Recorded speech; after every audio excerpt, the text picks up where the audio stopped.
Hello friends, I welcome you all in my science academy YouTube channel. और जैसा कि हम लोग डीबीटी के प्रीवियस ईयर का डिटेल सॉल्यूशन देख रहे थे, इस सेशन में भी हम लोग यहाँ पर डीबीटी 2012 का फ्रॉम सेक्शन ए इस क्वेश्चन पार्ट का डिटेल सॉल्यूशन देखने वाले हैं, क्वेश्चन नंबर 1 से लेकर क्वेश्चन नंबर 50 तक। तो let us friends start this session. First question कह रहा है the immunoglobulin fold is made up of. तो इम्यूनोग्लोबुलिन जो फोल्ड है वो मेड अप ऑफ होता है किसका?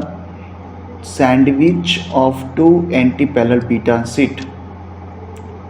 एक तरफ ये यहाँ पर इस तरफ एक्सटेंशन होगा और एक तरफ अपोजिट डायरेक्शन में। तो दो एंटी पैरेलल यहाँ पर बीटा कॉन्फॉर्मेशन जो स्ट्रेंथ शीट है वो आपस में इंटरक्लब्ड किया रहते हैं इसमें। तो आंसर होगा इसका डी ऑप्शन। नेक्स्ट आ रहे हैं RNA is analysed for location of hairpin fold, which of the following sequence could form a mini hairpin. तो मिनी हेयर पिन होने के लिए कॉम्प्लीमेंटेशन होना ज़रूरी है। जैसे यहाँ पे 5 प्राइम पर अगर AGG, जैसे ये फर्स्ट ऑप्शन को ले लें तो UUU CCU, तो ये आपस में hairpin loop like structure form कर देंगे 5 प्राइम टू 3 प्राइम। यहाँ पर क्या होगा AGG और इस तरफ में क्या है UCC, तो ये आपस में कॉम्प्लीमेंट कर लेंगे। यानी ये फर्स्ट वाला लास्ट वाले के साथ, ये सेकंड लास्ट वाले के साथ में इस तरह से कॉम्प्लीमेंटेशन हो जाएगा। तो ये hairpin loop like structure form करेंगे, जिसको हम लोग बोलते हैं mRNA में प्रेजेंट होता है। तो इसके लिए कॉम्प्लीमेंट्री चाहिए। First option is correct. Next आ रहे हैं increasing the concentration of which of the following is most effectively antagonized the inhibition of protein synthesis by the pyrimycin। pyrimycin basically जो इनिबिट करता है प्रोटीन सिंथेसिस में वो bind करता है कहाँ पर? तो एमाइनो एसाइल tRNA पर। यह आंसर होगा C option. Next are enzyme catalyse reaction by. Enzyme catalyse reaction binding to the regulatory protein, नहीं। कोवेलेंटली मॉडिफाइड, नहीं। Binding substrate with the great affinity और selective binding of transition, yes, fourth option is correct. Selective binding of transition state of a reaction with high affinity. यहाँ substrate enzyme के साथ में जब interact करता है तो वो 100% एक दूसरे के लिए कॉम्प्लीमेंट्री नहीं होता। जब दोनों के बीच में इंटरेक्शन होता है तो कुछ चेंजेस सबस्ट्रेट के ऊपर होगा और कुछ एंजाइम के ऊपर, जिसकी वजह से ये अपहिल की तरफ मूव करते हैं। एक्टिवेशन एनर्जी के जो या रिएक्शन पाथवे के अपहिल पे मूव करते हैं। और after certain stage which is called transition stage 100% यहाँ पर सबस्ट्रेट और एंजाइम के बीच में कॉम्प्लीमेंटेशन हो जाएगा। तो जिस स्टेज में ये 100% कॉम्प्लीमेंट्री होता है उसको बोलते हैं ट्रांजिशन स्टेज। तो ये होगा D option. Next are which of the following is a common reaction used for the formation of phosphatidyl ethanol amine in the bacteria. तो यहाँ पर decarboxylation of phosphatidyl serine से फॉस्फेटाइडिल इथेनॉल एमीन बनता है। तो फॉस्फेटाइडिल serine का structure कैसा है? इसका स्ट्रक्चर है कुछ इस तरीके से।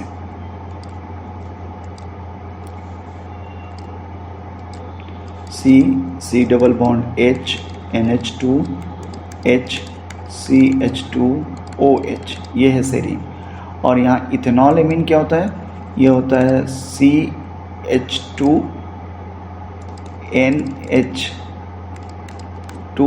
इस तरफ में R, यानी OH की जगह पे एमाइन ग्रुप होगा। तो यहाँ पर इस डी कार्बोक्सिलेशन को, अगर यहाँ पर हम लोग डी कार्बोक्सिलेशन हटा दें, ये डी कार्बोक्सिलेशन, तो डी कार्बोक्सिलेशन की वजह से क्या होगा? ये कार्बोक्सिल ग्रुप हट जाएगा। और जब कार्बोक्सिल ग्रुप हट जाएगा तो ये वाला स्ट्रक्चर कैसा होगा? CH2 and NH2। तो R यहाँ पे क्या हो जाएगा? CH2, और ये अनदर CH2 है और NH3। तो ये यहाँ पर रिमूव करना होगा, यानी सेरीन इथेनॉल एमीन में कन्वर्ट करेगा by the removal of carboxyl group. तो ये फर्स्ट ऑप्शन करेक्ट है। नेक्स्ट आ रहे हैं Holliday junction is observed in. Holliday junction is a crossing junction which is always observed in during the recombination process. C option इसका correct होगा। Next, in human XX male and XY female are rare. Such rare sexes are due to। तो generally human के case में XX female होती हैं और XY mail होते हैं, लेकिन यहाँ पे बोल रहा है XX मेल और XY फीमेल। ये तभी पॉसिबल है जब इनका एक्सचेंज हो जाए, X इस तरफ आ जाए और Y इधर चला जाए, तो यानी XY ट्रांसलोकेशन, यानी क्रोमोसोम का एक्सचेंज हो गया बिटवीन, जीन का एक्सचेंज हो गया between the two different non homologous chromosome, that is called translocation. C option is correct. Induction of beta galactosidase activity by IPTG is due to, तो beta galactosidase basically activity induce होता है जो lac operon में होगा IPTG डालने के बाद में। तो IPTG क्या करता है, ये रिप्रेसर के साथ बाइंड कर जाएगा। जब रिप्रेसर के साथ में बाइंड करेगा, जो प्रोड्यूस होता है बेसिकली लेक आई से, रिप्रेसर कहाँ से प्रोड्यूस होता है, लेक आई से, तो इसको बाइंड कर जाएगा और इसको इनिबिट कर देगा ताकि ये प्रमोट ऑपरेटर पे जाके बाइंड ना करे। रिप्रेसर कहाँ बाइंड करता है, ऑपरेटर पे, तो वो बाइंड करने नहीं देगा, जिसकी वजह से कंटिन्यूअस ट्रांसक्रिप्शन होगा। तो सी ऑप्शन करेक्ट होगा। यहाँ से पेज चेंज हो रहा है। नेक्स्ट क्वेश्चन है, which of the following enzyme does not require primer. Okay, primer किसको नहीं चाहिए। Third option, DNA dependent, DNA के ऊपर डिपेंड होकर RNA का सिंथेसिस किया जाए, that is called DNA dependent RNA polymerase. तो ये RNA सिंथेसिस यहाँ पर, इसके लिए RNA सिंथेसिस के लिए प्राइमर नहीं चाहिए। सी ऑप्शन करेक्ट होगा। बाकी DNA dependent DNA polymerase, DNA replication है, वहाँ पर प्राइमर चाहिए। RNA डिपेंडेंट DNA पॉलीमरेज, उसके लिए भी प्राइमर। तो यहाँ पर सी ऑप्शन जो है वो वहाँ पर प्राइमर की ज़रूरत नहीं है, क्योंकि वो RNA सिंथेसिस है। RNA सिंथेसिस में प्राइमर की ज़रूरत नहीं पड़ती। नेक्स्ट आ रहे, which of the following antibiotic attach to 50S ribosome and inhibit it peptidyl transferase activity. तो पेप्टिडाइल ट्रांसफरेज एक्टिविटी के लिए यहाँ पर क्लोरोएम्फेनिकॉल, ये आंसर करेक्ट है। पेनिसिलिन सेल वॉल को इनहिबिट करता है, ट्राइमेथोप्राइम और एम्फोटेरिसिन, ये DNA रेप्लिकेशन को इनहिबिट करता है। तो ये क्लोरोएम्फेनिकॉल प्रोटीन सिंथेसिस जो पेप्टिडाइल ट्रांसफरेज साइट पर जाके बाइंड करता है। B option is correct. Next आ रहे, DNA from the host sample can be amplified by the process known as polymerase chain reaction, which of the following is required for PCR। PCR करने के लिए हम लोग gene specific primer लगाते हैं forward और रिवर्स में। तो इसका मतलब है प्राइमर कब डिज़ाइन कर पाएंगे, जब सीक्वेंस नोन होगा, जीन का सीक्वेंस नोन होगा, तभी तो कॉम्प्लीमेंटेशन डिज़ाइन कर पाएंगे। तो यानी knowledge of genetic sequence of amplified product, ये ऑप्शन करेक्ट है। नेक्स्ट आ रहे, gluconeogenesis is not capable of making glucose from adenine. Adenine से बन सकता है। एडेनिन क्या है, ये प्यूरिन बेस है, तो इनसे शुगर मोइटिस को अलग कर दिया जाएगा। एडेनिन बेस से शुगर कंपोनेंट को या कार्बन कंपोनेंट को अलग करके उसको ग्लूकोनियोजेनेसिस प्रोसेस से ग्लूकोज बनाया जाएगा। लैक्टेट भी रिवर्स ऑफ ग्लाइकोलाइसिस प्रोसेस से ग्लूकोज फॉर्म कर सकता है। Acetyl coenzyme A reverse process से ऑक्सैलोएसिटिक एसिड फॉर्म करेगा, ये पहले TC साइकिल में एंटर करेगा, ऑक्सैलोएसिटिक एसिड फॉर्म करेगा और ऑक्सैलोएसिटिक एसिड फिर ग्लूकोनियोजेनेसिस में पार्टिसिपेट करेगा। पाल्मिटेट जो फैटी एसिड है, ये बीटा ऑक्सीडेशन में जाएंगे, जिसकी वजह से एसिटाइल कोएंजाइम है, इनका मेन काम है ATP सिंथेसिस करना, ना कि ग्लूकोज फॉर्म करना। तो डी ऑप्शन करेक्ट होगा। Glycosylation of the protein occur in endoplasmic reticulum, ये तो डायरेक्ट क्वेश्चन है। D option. 20 different amino acid found in the protein are normally coded by 64 total genetic codon है, जिसमें से 3 stop codon है। बाकी जो 61 है यानी 64 - 3 वो एमाइनो एसिड के लिए यूज़ होंगे। तो ये सी ऑप्शन करेक्ट होगा। नेक्स्ट आ रहे, how many microlitre of 0.1 mole solution of sodium chloride will make 10 ml of 5 millimolar sodium chloride. Okay, तो यहाँ पर N1V1 का वाला फार्मूला लगा देंगे। M1V1 is equal to M2V2। तो M कितना है 0.1, कितना वॉल्यूम चाहिए ये फाइंड आउट करना है। M2 कितना है 5 मिलीमोलर है, तो 0.5 मिलीमोलर को 10⁻³ से कर देंगे तो ये मोल में हो जाएगा। और यहाँ पर 10, तो ये कितना आएगा V is equal to 5 × 10⁻² divide by 0.1। ये वैल्यू ऊपर जाएगा तो ये 10⁻+1 यानी ये हो जाएगा 0.5 ml। यहाँ पर माइक्रोलीटर में पूछ रहा है, माइक्रोलीटर, तो इसको 1000 से मल्टीप्लाई कर देंगे यानी 500 माइक्रोलीटर। सी ऑप्शन करेक्ट होगा। Next, which of the following found not found inside the eukaryotic nucleus. तो यूकैरियोटिक न्यूक्लियस में न्यूक्लियस मिलता है जहाँ से आरएनए सिंथेसिस होते हैं, कैजल बॉडी, पीएमएल बॉडी सब मिलते हैं, सेंट्रोसोम्स का फॉर्मेशन नहीं होता। न्यूक्लियोसोम्स यूकैरियोटिक के अंदर में सेंट्रोसोम्स क्या है, अटैचमेंट पॉइंट जिससे दो आर्म ऑफ क्रोमेटिड एसोसिएट होते हैं, तो ये यूकैरियोटिक न्यूक्लियस में एब्सेंट होता है। तो नॉट पूछ रहा है, नॉट फाउंड, ये डी ऑप्शन करेक्ट होगा। Haemolytic disease of a new born due to the rhesus incompatibility disease depend upon mother possessing RH antigen not present on the baby red cells, नहीं। Transplantation of passage of IgM anti-RH, नहीं। Transplantation passage of transplacental passage of IgG anti-RH antibody, yes. Mother के blood से IgG जो anti-RH antibody है वो चला जाएगा baby के पास, और बेबी को क्या करेगा, उसकी डेथ के लिए ये रिस्पॉन्सिबल होगा। तो ये सी ऑप्शन करेक्ट है। मिसकैरेज होने का यही रीज़न होता है। Haemoglobin shows sigmoidal curve for the oxygen saturation, what the shape of curve for myoglobin. तो मायोग्लोबिन हाइपरबोला कर्व शो करता है, ये बी ऑप्शन है। ये मायोग्लोबिन के लिए होगा और सिग्मोइडल कर्व होता है हीमोग्लोबिन के लिए, ये मायोग्लोबिन के लिए होगा। नेक्स्ट आ रहा है for transcription to occur in a lactose operon inducer must present so that repressor को ये ब्लॉक करते हैं, repressor does not bind to the operator, B option correct है। अगर रिप्रेसर बाइंड नहीं करेगा ऑपरेटर पे तो आरएनए पॉलीमरेज मूव कर जाएगा प्रोमोटर से और एमआरएनए का सिंथेसिस कर देगा। Next are which of the following is not the feature of mutagenic action of 5-ब्रोमोडिऑक्सीयूरिडीन। ये मीटाजेन है, बेस एनालॉग बोलते हैं इसको। ये बेस एनालॉग बेसिकली किसके साथ बाइंड करेगा, थाइमीन के साथ। तो यहाँ पर ये ग्रोइंग सेल में काम करता है, यस। ग्रोइंग सेल और रेस्टिंग सेल दोनों में काम करेगा, ये ट्रू है। It form base pair with A in its rare form, नहीं, ये टी के साथ कंबाइन करता है, तो ये ऑप्शन रॉन्ग है। नॉट फीचर बोल रहा है, B option is correct. Induce transition, yes, transition करता है, यानी प्यूरिन को प्यूरिन से रिप्लेस करेगा या पायरिमिडिन को पायरिमिडिन से रिप्लेस करेगा। Effect in one instant, yes, ये भी ट्रू है। तो B option is not correct, that is the right answer. Action potential result from resting potential के लिए मैंने बताया था कि सोडियम पोटेशियम पंप काम करता है। रेस्टिंग पोटेंशियल के लिए सोडियम पंप काम करेगा, जिसकी वजह से एक्सेस अमाउंट ऑफ सोडियम जो बाहर की तरफ पंप किया गया है वो अंदर की तरफ आएगा, जिसकी वजह से अंदर की तरफ पॉजिटिव चार्ज ज़्यादा हो जाएंगे। तो रेस्टिंग पोटेंशियल से एक्शन पोटेंशियल जनरेट कर जाएगा -70 मिली वोल्ट से +35 मिली वोल्ट, जो एक्शन पोटेंशियल जनरेट कराता है। तो opening of voltage gated sodium channel, ये करेक्ट ऑप्शन है, C. Recombinant vaccine is available for which of the following cancer, cervical carcinoma, ये ट्रू है। सर्वाइकल कैंसर कार्सिनोमा के लिए रिकम्बिनेंट वैक्सीन विथ एंटीबॉडीज़ के साथ में, यहाँ टॉक्सिन के साथ एंटीबॉडीज़ के साथ में टैग करके इसको फर्स्ट अप्रूवल मिला था सर्वाइकल कार्सिनोमा के लिए।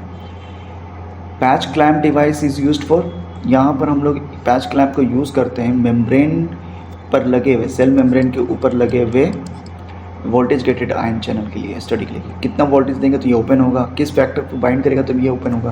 तो study of the property of individual membrane channel, ये करेक्ट है, D option. Which of the neuron among the following is predominantly lost in Alzheimer disease। तो Alzheimer disease में कोलिनर्जिक जो न्यूरॉन होते हैं या इसी से एड्रेनर्जिक, इस न्यूरॉन का डिजनरेशन होता है। तो first option is correct, A. Circadian rhythm is regulated by, ये भी बहुत डायरेक्ट क्वेश्चन है। इस आई पे लगे हुए रिसेप्टर्स, यहाँ पर आई में लगे हुए रिसेप्टर्स इसमें रेगुलेट करते हैं, जिसको बोलते हैं सुप्राकाइज़माटा न्यूक्लियस। तो सुप्राकाइज़माटा न्यूक्लियस प्रेजेंट होता है आई के पास में, रेटिना के पास में, बी ऑप्शन इज करेक्ट, जो लाइट को सेंस करते हैं। नेक्स्ट आ रहे which of the following is the natural host for pseudo rabies virus. Pseudo rabies virus के लिए जो नेचुरल होस्ट है डॉग नहीं, रेबिस काटने से होता, डॉग के काटने से रेबिस होता है, लेकिन रेबिस वायरस का स्यूडो रेबिस वायरस पूछ रहा है। फॉल्स रेबिड, रेबिस वायरस जैसा। मैन में नहीं, ये होता है बेसिकली स्वाइन में, पिग में। तो इसका आंसर होगा यस स्वाइन, ये ऑप्शन करेक्ट है, सी। नेक्स्ट आ रहा है, which of the following is the causative agent of fowl cholera. Chicken cholera या फॉल कॉलरा या में कौन होता है? Pasteurella multocida, B option is correct. Next are the wavelength of light that penetrate the least into the ocean. तो least into the ocean में ये हम लोग कॉन्सेप्ट अप्लाई करेंगे वीक प्योर, यानी आगे की तरफ जब जा रहे हैं तो लेमडा वैल्यू इंक्रीज़ कर रहा है, और लेमडा वैल्यू इंक्रीज़ करेगा तो ये ज़्यादा डिस्टेंस तक ट्रेवल करेगा, यानी ये लाइट ज़्यादा अंदर तक पेनिट्रेट कर सकता है। तो orange and red, violet indigo, blue green, yellow, orange and red. तो ऑरेंज सबसे लास्ट वाले दोनों जो होंगे वो क्या हैं, इनका वेवलेंथ ज़्यादा है, तो ऑरेंज और रेड, येलो एंड रेड। उसके बाद कौन है? ऑरेंज नहीं तो येलो, ठीक है, बी ऑप्शन करेक्ट होगा। Zooplankton that spend only a portion of their lives as planktons are called meroplanktons. ये अपने लाइफ के कुछ पार्शियल पोर्शन, कुछ थोड़े से पोर्शन क्या करते हैं, प्लैंकटन्स की तरफ बिहेव करते हैं, तो इसको बोलते हैं B meroplanktons. Most of the sand and mud dwelling benthic organisms are, जो सी बेड पे समंदर के नीचे की तरफ रहते हैं, ये बैंथिक ऑर्गेनिज्म होते हैं, और ये जनरली डेट्रियस फीडर होते हैं। यहाँ पे लाइट नहीं जाता, तो ये जनरली ऑर्गेनिक या डेड के बॉडी पे डिपेंड करते हैं, सी ऑप्शन करेक्ट है। Oceanic depth that represent equilibrium between the oxygen and carbon dioxide production is termed दो। तो ये ओशनिक डेप्थ में जहाँ पर इक्विलिब्रियम मेंटेन होता है between oxygen and carbon dioxide production, उसको बोलते हैं कॉम्पनसेशन। कॉम्पनसेशन, एक दूसरे को कॉम्पनसेट करते हैं। कॉन्सेंट्रेशन अगर किसी एक का ड्रॉप किया तो दूसरे का इंक्रीज़ किया, तो ये वाला प्रोसेस को हम लोग क्या बोल रहे हैं, compensation, B. Which of the following is not the adaptation of salt water fish to the environment in which they live in higher salinity than their body? एक फिश है, ये फिश है, इनके चारों तरफ में ज़्यादा क्या है, सॉल्ट। तो ये क्या होगा, सॉल्ट अगर ज़्यादा बाहर की तरफ है तो वाटर फिश की बॉडी से बाहर की तरफ आएंगे। तो यहाँ पर देखते हैं, they constantly drink the sea water. इसके बचने के लिए क्या करेंगे, ये वाटर को बाहर जा रहा है तो वाटर ज़्यादा वाटर पिएंगे, पानी अंदर की तरफ लेंगे। तो ये पहला constantly drink the sea water, सही है। They excrete salt through their gill, ये भी सही है, क्योंकि जब वाटर ज़्यादा होगा तो इनके बॉडी में क्या होगा, सॉल्ट का कॉन्सेंट्रेशन इंक्रीज होगा, ये गिल से रिलीज़ कर देंगे, ये सही है। They produce a small amount of urine, बिल्कुल सही, क्योंकि वाटर को कंजर्व करना, वाटर एक्सेस अमाउंट में लॉस हो रहा है क्योंकि सॉल्ट बाहर ज़्यादा है तो वाटर लॉस हो रहा है, तो इसको कंजर्व करने के लिए यूरिन को रिलीज़ कम करेंगे। और they store salt in their skin, there is no method to keep salt on their skin, ये ऑप्शन गलत है, तो डी ऑप्शन होगा। यहाँ पूछ रहा है not an adaptation, D option correct है।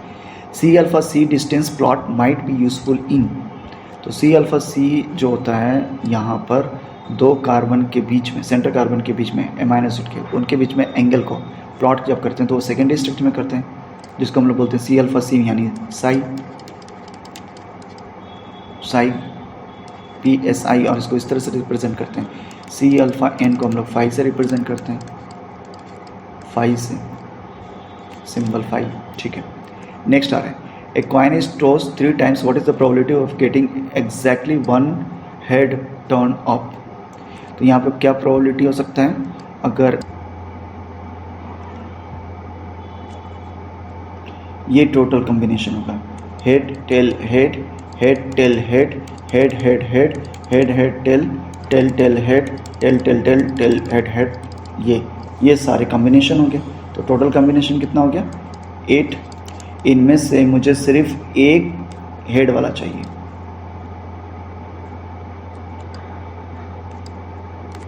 एक हेड वाला, तो एक ये ले लूँगा, एक मैं इसको ले लूँगा 2, और एक में 2,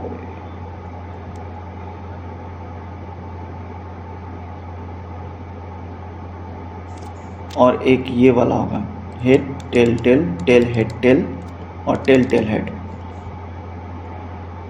तो ये टेल हेड टेल कहाँ है, ये टोटल कॉम्बिनेशन, और यहाँ पर ये 3 जो कॉम्बिनेशन है उनमें से एक हेड और 2 टेल की प्रोबेबिलिटी थी, यानी टोटल 3/8। ये वैल्यू क्या आएगा 37.5, answer will be D option. ठीक है, चलिए नेक्स्ट क्वेश्चन आ रहा है, which of the following is the summation tool provided by, summation tool is provided by EMBL, European biological molecular biological laboratory, ये बी ऑप्शन करेक्ट है। National Center for Biotechnology Information NCBI is established on November 4, 1988 as a division of National Library of Medicine, NLM इसको बोलते हैं, option A is correct.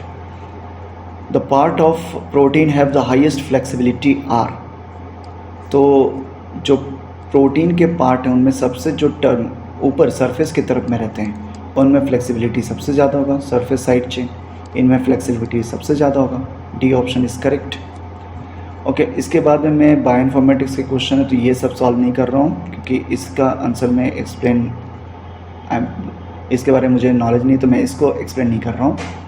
Next मैं जो question कर रहा हूँ यहाँ पर वो डायरेक्टली आ रहा हूँ यहाँ पर 47, which of the following is a incorrect with respect to modification of Mendelian dihybrid ratio, तो कॉम्प्लीमेंट्री जीन इंट्रैक्शन 9:7 बिल्कुल सही है। रेसेसिव एपिस्टेसिस, रेसेसिव एपिस्टेसिस में क्या होता है 9:3:3:1 में रिसेसिव के नंबर इंक्रीज़ कर जाते हैं, तो ये 1 है तो 1 3 के साथ मर्ज होएगा तो टोटल नंबर 4 हो जाएगा। 9:3:4 अगर हुआ तो वो रिसेसिव एपिस्टेसिस है क्योंकि रिसेसिव के नंबर इंक्रीज़ करके, यहाँ डोमिनेंट के नंबर इंक्रीज़ करके 9 का नंबर इंक्रीज़ करके 9 3 के साथ मर्ज करके 12 हो गया तो डोमिनेंट एपिस्टेसिस है, ये दोनों भी करेक्ट है।